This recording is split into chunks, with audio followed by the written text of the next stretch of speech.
Hello Internet, welcome to the Nerd Sanctuary. This is Yami, and today I'm going to do a little top 10 list of the best Vanguard cards, or my favorite Vanguard cards, of the year 2015, as well as giving a little overview as to what's going to be on the channel in the next year, and maybe a little look back at the past, 10 months this channel's been open. Moving on to the list. There will be no pictures or anything with this. I don't have any sort of idea what I'm doing. But number 10 is Star-vader Blaster Joker. For those of you who know, it's a Legion card that manages to lock all rear guards and retire a Legion mate. I love this card because its effect is overpowered. I've lost to it a lot. And it's an evil blaster blade. Who doesn't love that? Number 9 is Enigma Tornado. Released in the booster Cosmic Roar, was the first time we ever saw any support for the ride chain for the Enigmans. And its ability, if you have Enigman Storm in the soul, if Tornado reaches over 18,000, I believe, then you can superior ride Storm in the stand position and give him enough powers to where you get his limit break, or no, not limit break, it's just a skill. Number 8, which came out in the Vanguard and Deleter comic booster, is original Deleter Egord. He is one of the 2-3 cards with an automatic win condition, which, as much as I don't like that cards have them, I kind of do like that they have them at the same time. And to give it to a Deleter when the other one is a Link Joker Star-vader, it's sort of making the automatic win condition thing a Link Joker exclusive ability. Number 7 is also a Link Joker card, Genesis Dragon Amnesty Messiah. I don't have this card, so I'm going off the top of my head since I'm not going to open an internet browser.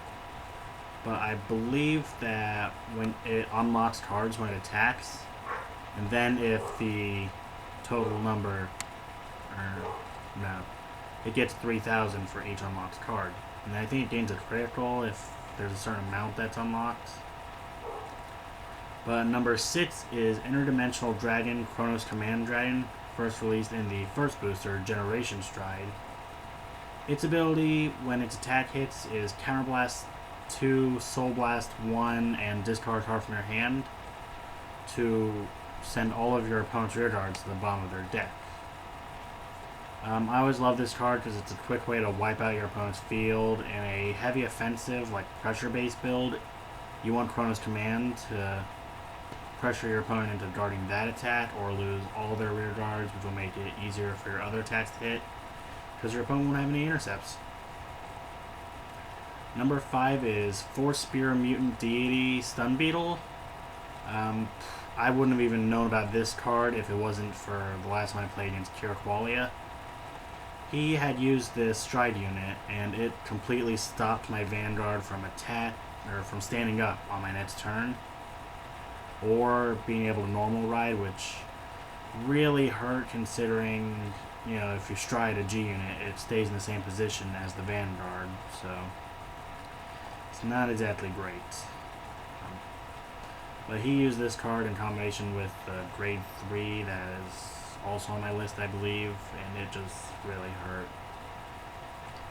Number 4 is another G unit, Divine Knight of Flashing Flame Samuel.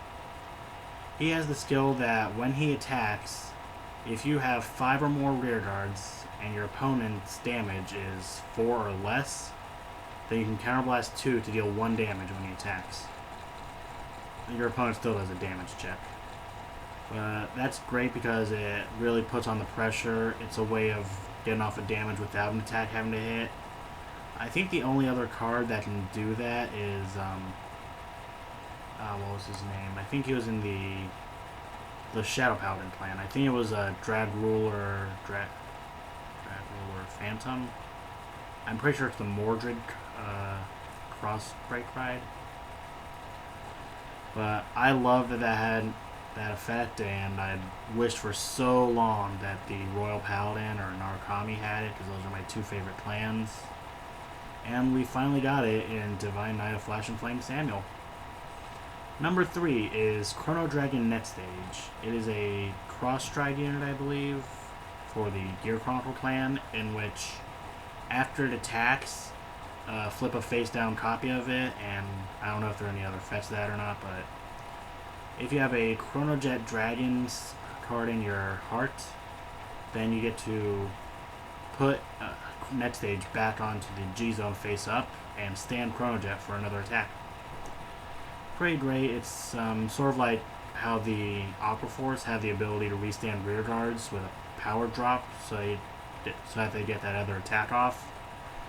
But instead, you get your Grade 3 Vanguard doing that. Which, the Gear Chronicle, they're the newest, best deck in a long time. I think the only new deck before that, the new clan, was Genesis, if you don't count that. Token Rambo, a lot of people don't count that. Moving on to number 2, we have Swordsman of Light Amez. I am a personal huge fan of the Royal Paladins. They are my second favorite clan right before the Narukami. And Swordsman of Light, Amez, is supposed to be Blaster Blade before he got the Blaster Blade. And that shows really well in the fact that his ability, when his attack hits, lets you Superior Call Blaster Blade from your deck, and then use its skill without paying a cost. Also, being a supportive card for Alfred's always great. I replaced both my copies of Galatine for him, and he is a great card. I love him. I apologize if you guys hear the noise in the background. My family doesn't do anything besides yell when they need something. Number 1 is another card that I didn't even know existed until I went against Qualia last time. Intimidating Mutant Darkface. This card, in combination with number 5, Force Spear Mutant Deity Stun Beetle, it hurt. It hurt so bad. I used my new Alfred Legion deck against him, and all my rear guards were locked. Paralyzed.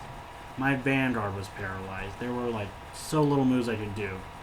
All I tried doing was to Superior Call new units, which, with Darkface's skill, immediately paralyzed them in the resting position. It was awful.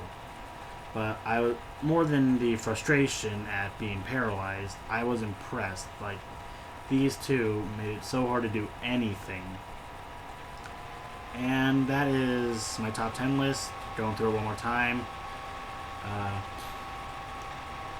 Blaster Joker, Nidman Tornado, Original Deleter, Amnesty Messiah, Chronos Command Dragon, Stun Beetle, Samuel, Chrono Dragon Net Stage, Amez, and Darkface. That's it for my top 10 list, and now a little bit about what my plans are for 2016. Those of you who have been here for a while, I'd started my channel in January but hadn't posted anything until February. And I am really hoping to do a lot of stuff, maybe even some product reviews of maybe those swords on the wall over there, or a lot of other stuff. And I'm going to be interrupted very soon. I can tell there's other stuff I wanted to say. Just thank all of you out there for an amazing year, and I hope to have another one.